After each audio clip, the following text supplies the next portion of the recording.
What's up, everybody? Mike Lindsley back with you here on the Built in Buffalo platform. Really appreciate it. Be on the lookout for my podcast where I break down the 53-man roster and talk a little bit about the Matt Araiza situation that will be released tomorrow. This video, I'm going to break down some of the moves with the 53-man roster. In that podcast, I was recording and then found out just after that Nick McLeod was a part of the cuts. But let's just get into right now the update of who's been released from the Bills by the Bills. Obviously, the practice squad is still a possibility. We know that Trey White is now on the PUP list, so he won't be available for the first 4 weeks of the season. It's a big blow, but I think we kind of expected him to miss a quarter of the season at least. At least I did. And then after the fourth week, we'll have to see where we're at with Trey White, but that's why the Bills went heavy defensive backs. I mean, they took 9, I believe, in total. When you think about the Nick McLeod cut, Cam Lewis has made the roster. They went up against each other, Cam Lewis and Nick McLeod, of course, at safety quite a bit. They played a lot of corner in the preseason, and the reason for that was because they probably had to pick between one or the other. And so Nick McLeod, I got to believe he's going to be a big practice squad guy for the Bills. Other guys who were cut, Mac Barkley, Greg Mance, Luke Tenuta, right? Quarterback, O-line. Alec Anderson, O-line. Raheem Blackshear at running back, as well as Duke Johnson at running back. You have Tanner Gentry and Isaiah Hodgins at wide receiver. O.J. Howard at tight end. Mike Love, Kingsley Jonathan, and Brandon Bryant and Prince Emili at defensive end and defensive tackle respectively, as well as C.J. Brewer. You've got linebacker Joe Giles Harris, and then defensive backs Jamarcus Ingram and Nick McLeod. And so my initial thoughts here are just right away, Tommy Sweeney makes the roster because of the character in the locker room that gave him his edge over O.J. Howard. And then Quentin Morris had an unbelievable preseason, and he's a really versatile guy. They have him under team control for a while. He can play special teams. He's a better route runner than O.J. Howard. He's a better pass catcher, than O.J. Howard. So those things, I think he had a leg up, on Howard. And so the Bills will keep Sweeney and Quentin Morris. And, of course, their TE1 is Dawson Knox ahead of those two guys. As far as Isaiah Hodgins goes, I mean, that's an unfortunate one right there. I mean, we kind of were wondering if the Bills were going to keep 6 or 7 wide receivers. Hodgins had a really nice preseason. We know that he struggled to get on the field in the past. He's had some injuries, but he really showed this year that maybe he can take a step forward. I wouldn't be surprised to see him on a practice squad or gobbled up by, who knows, somebody maybe like the New York Giants. Maybe O.J. Howard is a candidate now to go to the Giants. I thought for sure that the Bills might trade O.J. Howard or trade Zach Moss, but it ended up not working out. They release Howard. They eat the cap money, the dead cap space over the next 2 years. It'll be about, $2 and change million.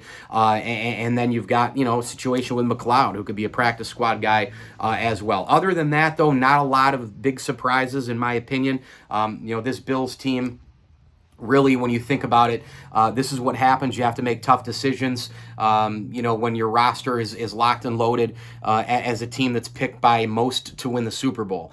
That's all there is to it. But I was very, very excited to see, Cam Lewis get a spot. I was happy Quentin Morris got a spot. I think that those guys definitely deserve it.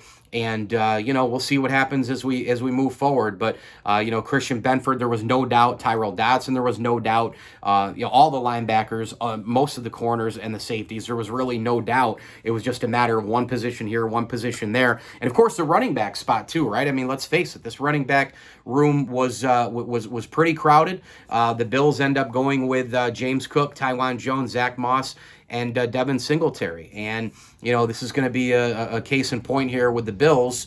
They're going to use Tywan Jones on special teams quite a bit, so he made the roster because of that, similarly to Quentin Morris and some others in terms of that versatile skill set we've already noted. Zach Moss is your bruiser and the guy who's been in the system for a while. Devin Singletary had a great year last year. And James Cook, the rookie, I think a lot of people think is going to be a really, really, really, really strong player, for this Bills team, and could be that explosive guy who they've been missing for a long time. That's one thing the Bills have missed. Look, when you think about the number one thing they've lacked, it was pass rushing, getting to the quarterback the last couple of years. Can't get to Pat Mahomes, can't get to quarterbacks consistently. The second thing would probably be that they don't have that track speed guy to catch it and go. Every single time they catch it, has an opportunity to go to the end zone or take the ball out of the backfield or a jet sweep or wherever. Isaiah McKenzie's a very fast guy. He's a guy who can definitely burn down the field, but can he go the distance? Probably not. Maybe here and there he could, but he's not a Tyreek Hill. That's my point. Stephon Diggs, Gabe Davis, they have really good speed. They don't have breakaway speed to the end zone.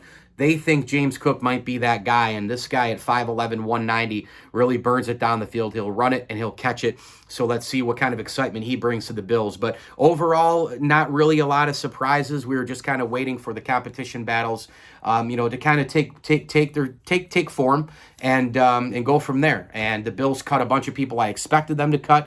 The only one really I wasn't sure on was O.J. Howard, based on the fact that there was that dead cap space money that the Bills would have to eat. But as it turns out, he's gone. Tommy Sweeney stays. Quentin Morris stays. Dawson Knox leads the room, and we'll go from there. So super excited here as we near closer to opening kickoff, Bills-Rams, to start the 2022 NFL campaign. Mike Lindsley with you here. It is the Built in Buffalo Podcast Network. Listen, audio, video, builtinbuffalonews.com. Check out all the articles. We're doing it 7 days a week. And catch my Pandemonium podcast released every single Wednesday. I'll have a lot more on the 53-man roster after what I just said. And of course, I'm going to chat about the Matt Araiza situation as well, where the Bills really did drop the ball in the timeline of events with Beane and McDermott. Hit me on Twitter at Mike L Sports as well. And as I always tell you, enjoy the games.